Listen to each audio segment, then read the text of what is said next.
Welcome to Unleashed. I'm James Razile. This is Andrew Fantasia. Hello. And today the two of us are going to talk about something we love to talk about, and that's love. That's right, James. We're talking about heart-shaped feelings because it's Valentine's Day in 8 months, and we're going to talk because we have heard rumblings that there is a love story in The Last Jedi, but it is not on the level of Han and Leia from the Empire Strikes Back. Some are speculating that Rian Johnson simply said that because he doesn't want people to compare The Last Jedi to The Empire Strikes Back, which is going to happen. That's a smart way of thinking. Like, oh, definitely. But get comparisons out of our minds and let's just focus on one movie. But it will be compared to regardless. Yeah. It'll be compared more to Attack of the Clones because let's face it, that's the more superior film. Next week there's a video on that one. No, but anyway, it's going to get compared to Empire Strikes Back regardless because every sequel that has ever been made since The Empire Strikes Back has been compared to The Empire Strikes Back. So, the whole phase 2 of Marvel has been compared to The Empire Strikes Back. So you cannot tell me, and Rian Johnson knows that. He's smart enough to know that. And that's why I don't think we're going to get a rehash of Empire Strikes Back. Like some people believe Force Awakens was a rehash of New Hope. We will not get into that argument today because I think we're both on the same side of that coin, which is that Ron Howard should have stepped in to direct The Force Awakens. Absolutely. And for all we know, he did. Can you imagine Ron Howard's actually directed every Star Wars film? He's the ghost director of everything. Like, I did it all. But we're going to talk, because you actually brought this. We've been trying to do this with another podcast for a while, and we still hope to. We won't mention anything, but we still hope to do that with them. But you said, let's do Unleashed on Love, because you're lonely. I am, and I want to talk about love so I can live vicariously through the characters, because that's pretty much all the action I'm getting. So... there's a lot of fresh, new, young folks in this new trilogy. We got Rey, we got Finn, we got Poe, we got Kylo.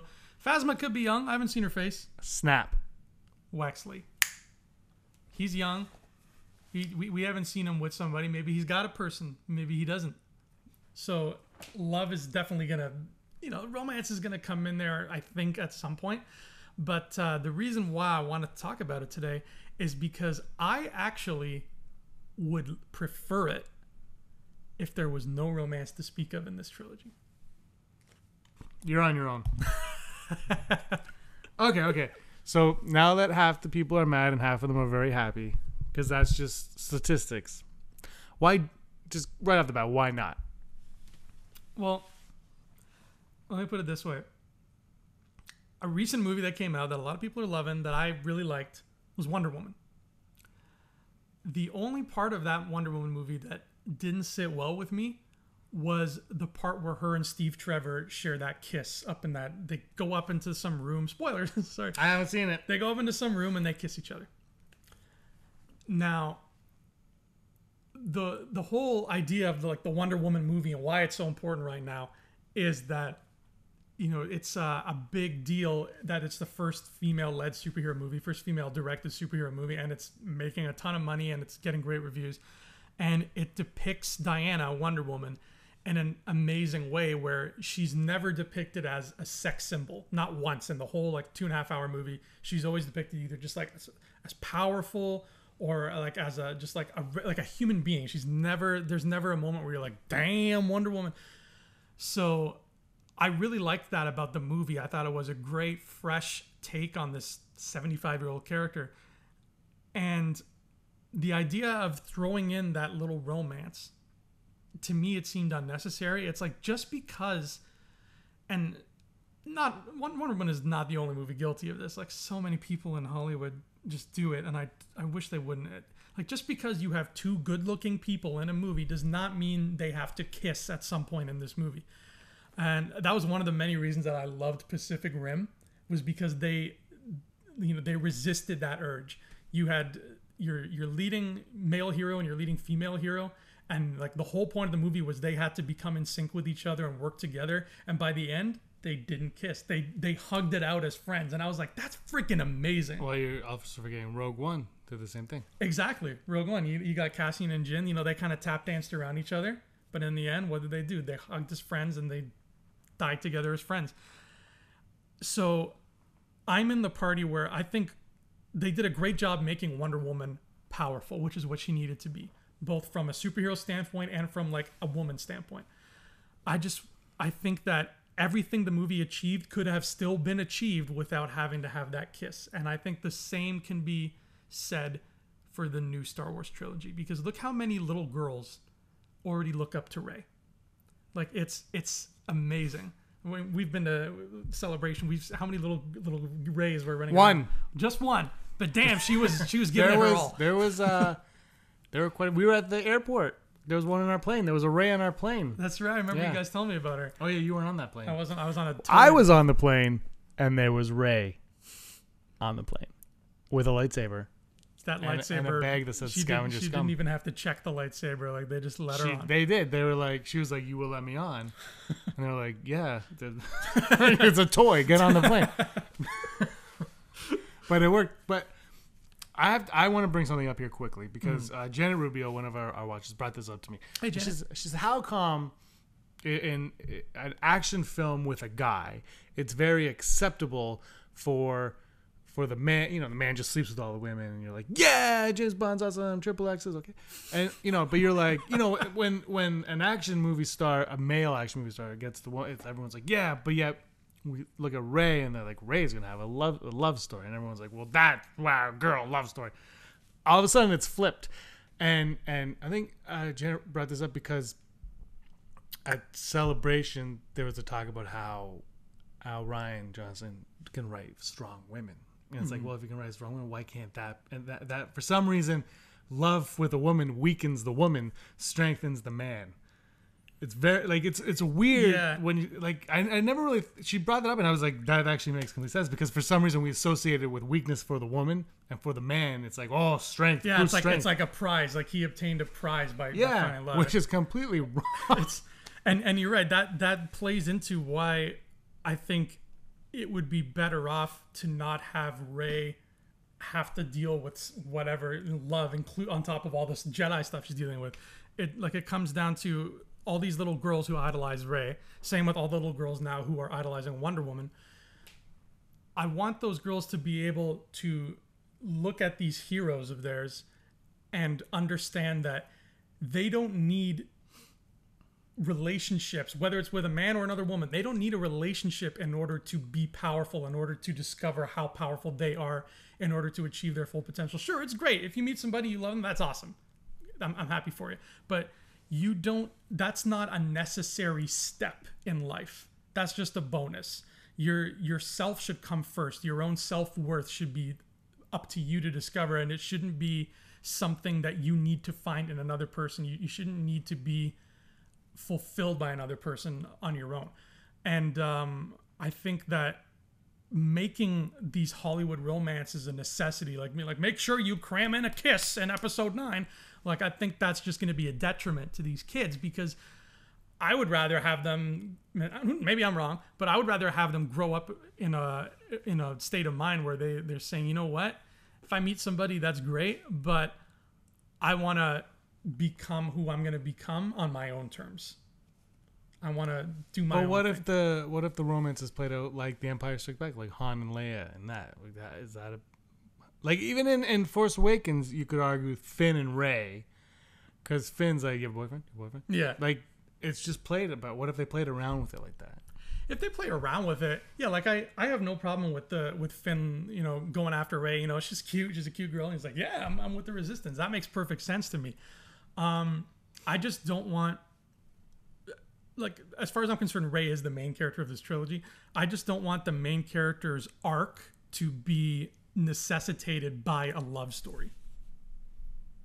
The love story should be tertiary. First of all, Rey's not the lead of the new trilogy. Is it Eloasti? It's Eloasti. Is it?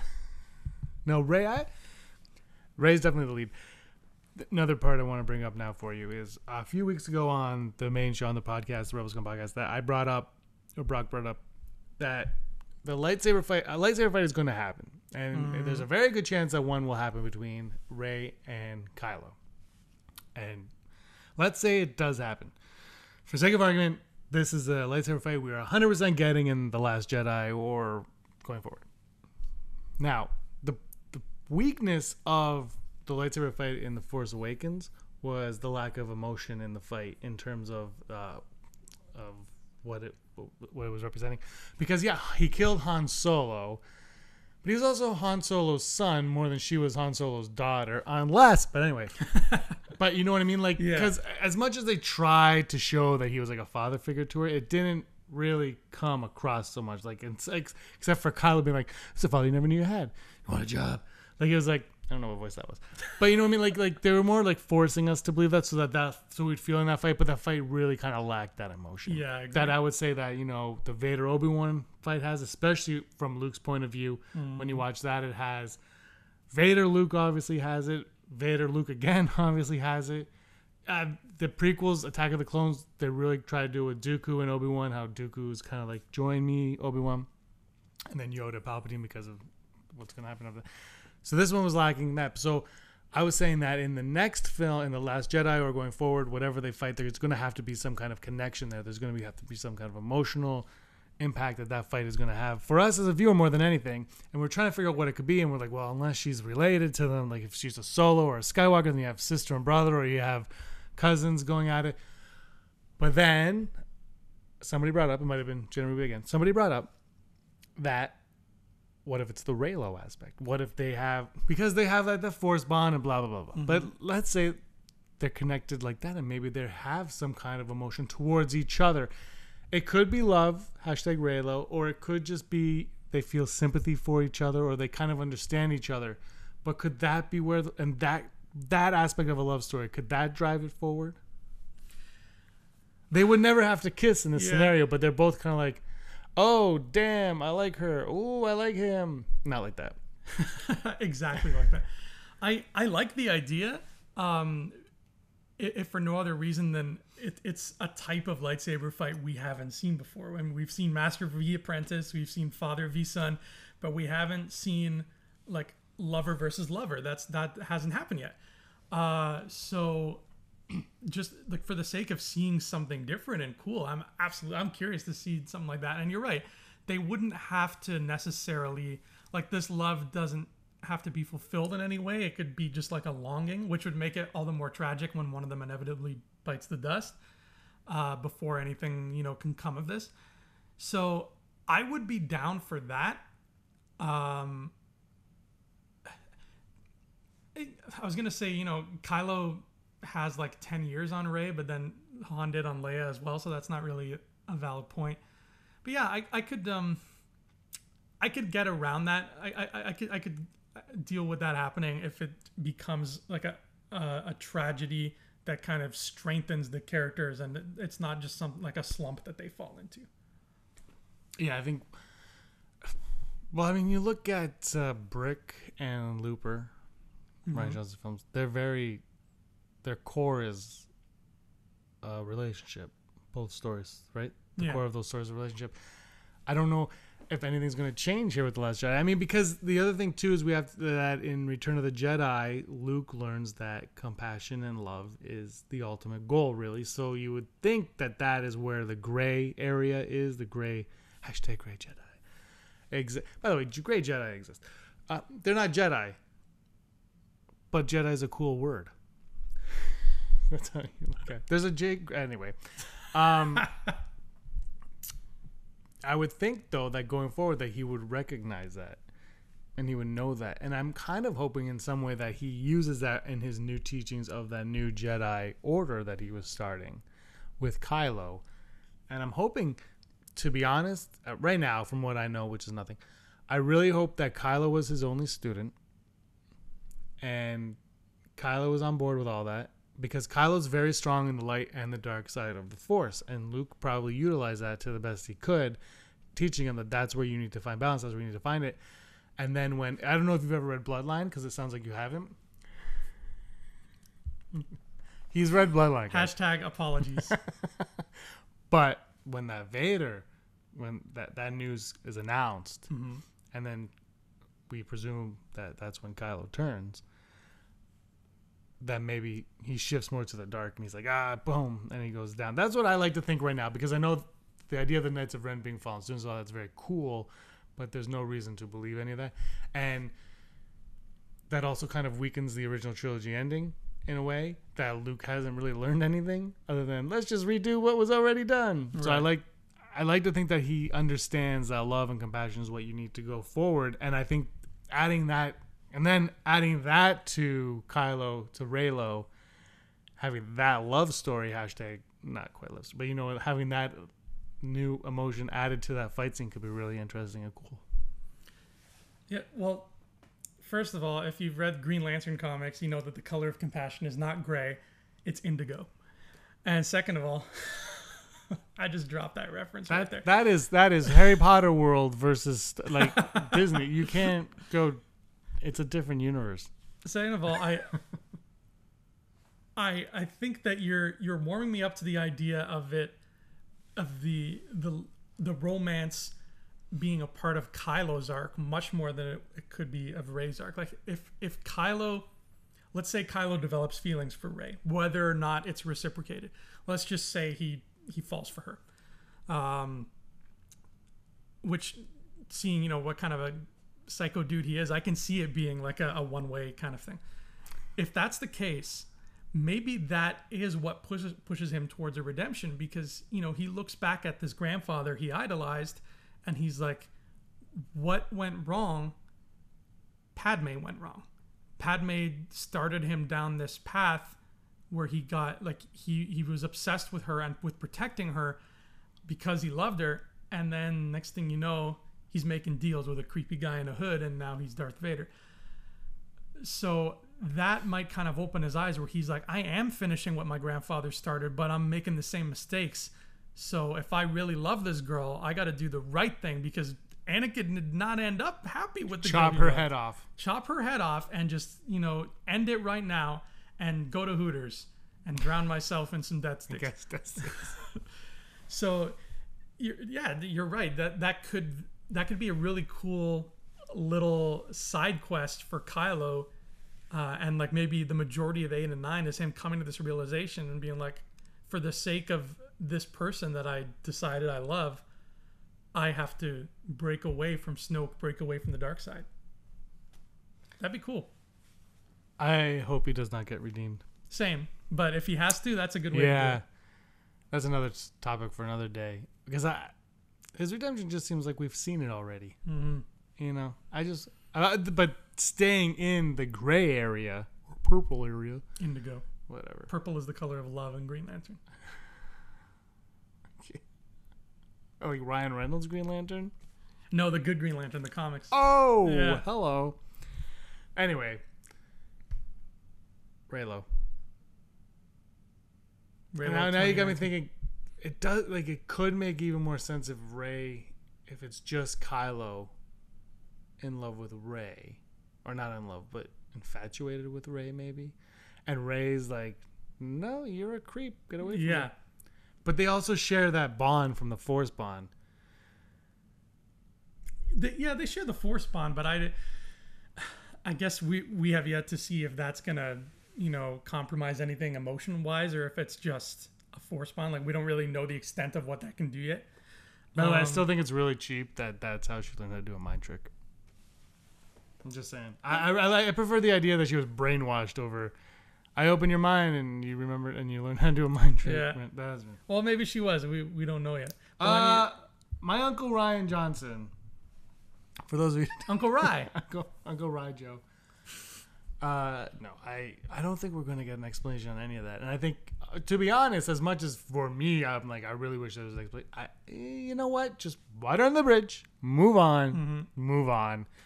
And, that adds to your argument whether or not Rey's a Mary Sue comes into that one too, because all of a sudden it's like, well, if you're just everything's going to be water under the bridge. I think she's going to get the crap beat out of her in The Last Jedi by Luke Skywalker and Kylo Ren. Wow.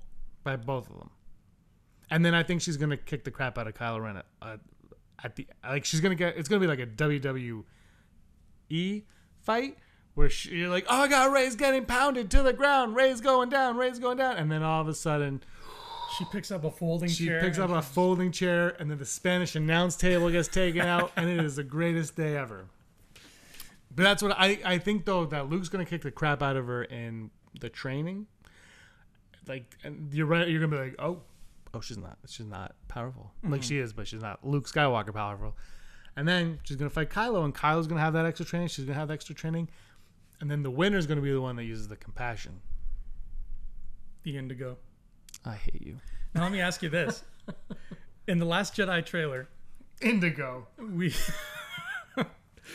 There's a whole spectrum of emotions, damn it, and they all do have different powers. Now in the Last Jedi trailer, we saw Finn come up, like he's lying in that hospital bed. Finn was not conscious to know that Rey kissed his forehead and called him my friend. So he's not aware that he's been friend-zoned by Rey yet. So I'm assuming he's going to wake up still, pining for her. Because, he had a crush on her in episode 7. That kind of drove him to do what he did. So do you think there's going to be a spoken point where he realizes or like that, Rey's not into me, or decides maybe I should just let that be? Or do you think it's just going to be an unspoken thing? He's going to move on, meet Rose, kindle something with that. How do you think that's going to work? No, I don't really think so. I think they're going to let it go too. Well, the first part is what I'm answering here, because I think that, there was a lot of talk of him and Poe possibly hooking up. Yeah, bromance! Which is a possibility. I love those two. But also, yeah, I think if anything, it's going to be Rose. And I think when he wakes up, he'll be concerned about Rey, and then he'll be like, I need to get on a mission. Or he'll be put on a mission right away. Yeah. And that's going to kind of, to get away from it all. Or maybe no one will tell about Rey, and like Rey's gone, and he's like, oh, okay, I got to go on a mission. And then he's going to go on a mission with Rose, and I think something's going to happen with him and Rose, or Poe. But I think Rose more than anything, because it sounds like he's going to spend more time with Rose. Mm-hmm. Like the Poe thing, I think is more of like a fanboy expectation now. Well, I think the three of them will be together from what it looks like. I don't know. When we heard that celebration, it sounded more like those two were off in their own thing. So just Poe and Rose. That's what it sounded like. Sorry, I think Rose's sister and Poe are off. Well, he might be flying, but I don't think he's like goes into the mission with them. I think he probably like guides them there and stuff. Well, remember, Poe's, again, in the trailer, we saw Poe's X-Wing get destroyed. So, but I think he's with Leia more. Oh, good point. I forgot about Leia. How could you forget about Leia? I'm just... Yeah, I'm of the mind that in episode 8, we won't see Rey and Finn together at all. Yeah, I could agree with that.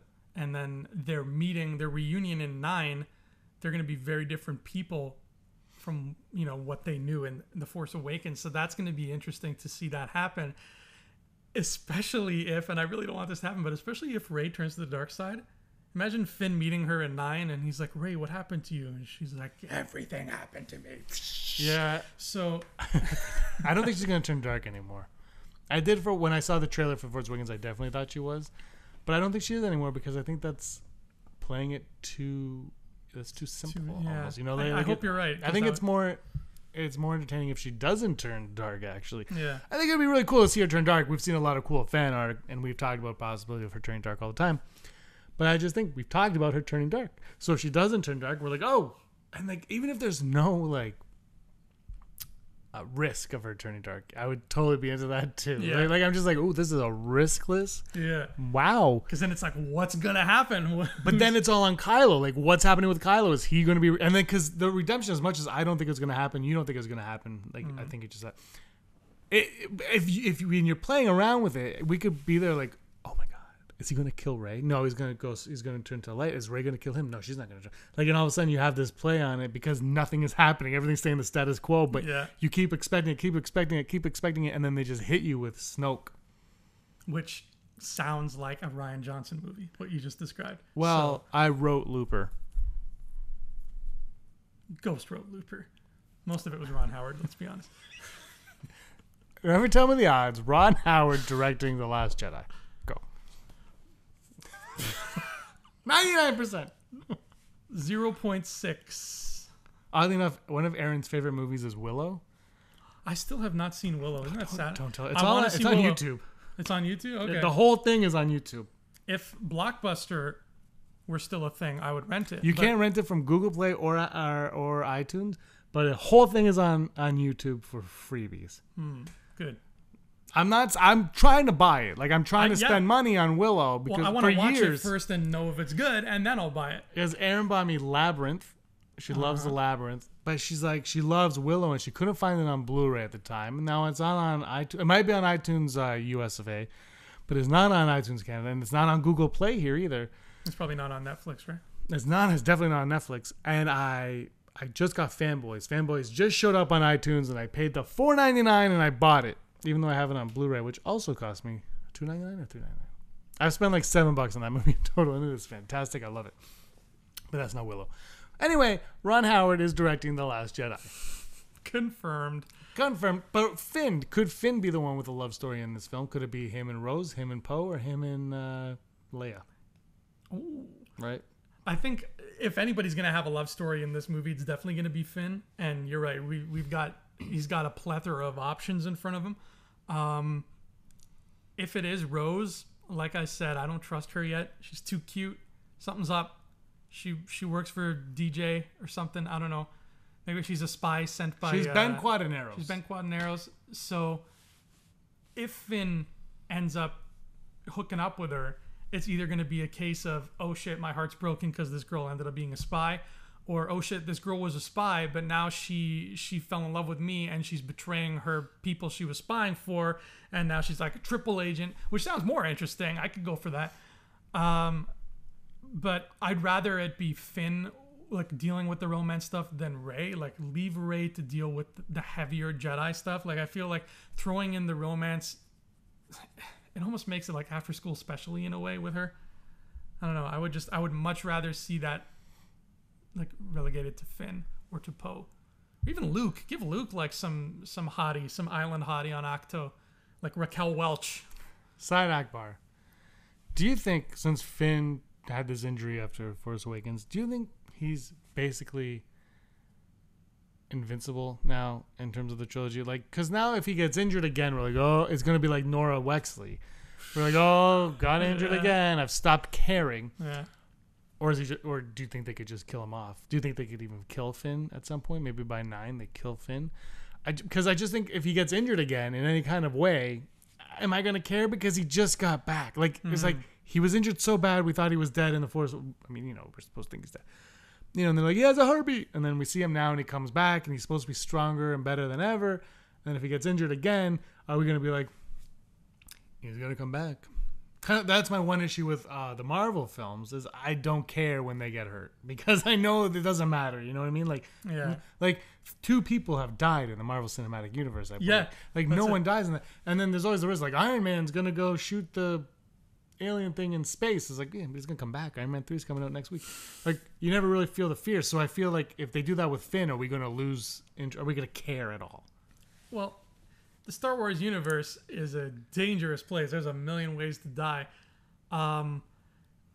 Like look at Chewbacca on The Force Awakens. Like everything we know Chewbacca has been through, from the war on Kashyyyk all the way through the originals, and then all of a sudden The Force Awakens, some random kanji club guy like gets a lucky hit and like hurts his arm for the rest of the movie. So I think anything could happen at any time to any of our key players. You're right. If it's another case of like Finn got shot and it grazed his ear and he's unconscious, it's like, well, he's been through worse. But if Snoke is like shocking Finn or something, I'm like, that dude's not getting Wait, do you think Snoke and Finn are ever going to share screen time? Probably not. Okay, so your argument's mute. Yeah, but like if Finn is on like a Star Destroyer and that Star Destroyer is primed to blow in like 6 seconds, if he's on that Star Destroyer, he's. But that's what I mean. Like he has to die. Like if he's ever in any kind of real danger, he has to die. Yeah. Or we're just gonna be like, oh, there's Finn surviving again. Like he can come like he could be on a Star Destroyer, hop on an X-wing, fly out of there, it blows up behind him. That's fine. But he can't be on it. And then we found Finn in the debris. Yeah. You know what I mean? Like if we're gonna get tricked into it, I think we're gonna stop falling for it. And then it's just like you're tricking the audience. You're not being fair to us, is what I'm saying. Right. No, I agree. I hate when death it becomes like weakened by bad writing. Star Trek Into Darkness. Well, who died in that? Nobody, apparently, because tribbles have the cure for everything. But if Finn gets his love story, then what a cool, heroic way for a former First Order Stormtrooper to go out in saving somebody that he cares about more than anything else. You know, like he pretty, like his injury from Force Awakens happened because he's like, yo, don't you touch Rey. I like Rey. So if something happens to Rey or to Rose or to Poe or somebody that he cares about and he takes that bullet, man, that, like, I already love Finn, but I'm going to love him even more after that. Yeah, I'm totally cool with that. I just don't want to take the bullet and then live. And then take another bullet. And it would have to be a death to really drive home the fact that, like, he did this for And I love. know Star Wars is fun and it's a space fantasy and we're all supposed to have fun with it and all that. But you the Nora Wexley thing is what I keep going back to in the Aftermath novels, because she, in the first one, she dies like 7 times. And it's not even like plausible that she could scrape out. Like, no, her TIE fighter her crashes TIE fighter went into down and the words are like everything went dark. And then she's gone for like 2 chapters, and then she comes back and hugs. Sorry, spoiler alert. Then she comes back and hugs her son, Snap. But it's like, but I stopped caring the second time she died. Mm-hmm. Like, it's just like it becomes a joke, you know? It's like, just don't. Instead of pretending that she's dead, have her pretend that she's dead once. You can get away with it once. I'm fine with that. Like, the first time she almost died, you knew even reading it that she wasn't dead. It was just stupid. It was like halfway through the book, you're like, really? Yeah. You know, George R. R. Martin did not write this, so no. Keep going. It's just as bad. It's like, I get it. So that's all I'm saying about that with the side actor. So let's move back to Love. Let's wrap the show up now with Love. Who would you be okay? I mean, we were kind of talking about it, but final thoughts, because now you can absorb it all. Who would you be okay with having some kind of love story? And who's going to lose a limb? I'd be okay with anything with Finn. Finn and Poe, Finn and Rey, Finn and Rose, any of those I'd be cool with. Rey, I say just leave her to her Jedi business, leave her to her hero's journey. Don't let crushes get in the way of that. Don't let, we have to have 2 people kissing. Don't let that get in the way of that. I like the idea of Kylo having unrequited love because he's a psycho, and it would really kind of drive home that this character is just a swirling maelstrom of conflict at this point. So that's love that I would go for. And Chewie and Maz Kanata. No, Chewie and the nurse. Yes, that's my favorite. Nurse. That's my favorite character. Yeah, she likes. You must be she likes so the brave. She likes the Wookiee. I would be okay with #Reylo because of what it could mean going forward in that fight. I don't want to see them kiss. I don't want to see them making out because that's not. I mean, that you don't need that. It'd be funny if she kissed him, but his helmet was on. He's not wearing a helmet ever again, Andrew. God damn it! That's why they started selling all those old unannounced toys. Remember, we had that conversation. I quit.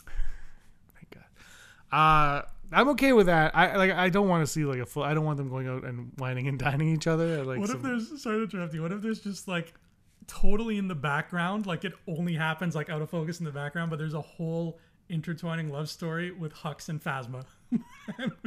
I'm in. By the way, Phasma is Sindel, Wicked is Snoke. I'm James. This is Andrew. And this has been Unleashed. Thanks for watching, guys, and may the force of others be with you.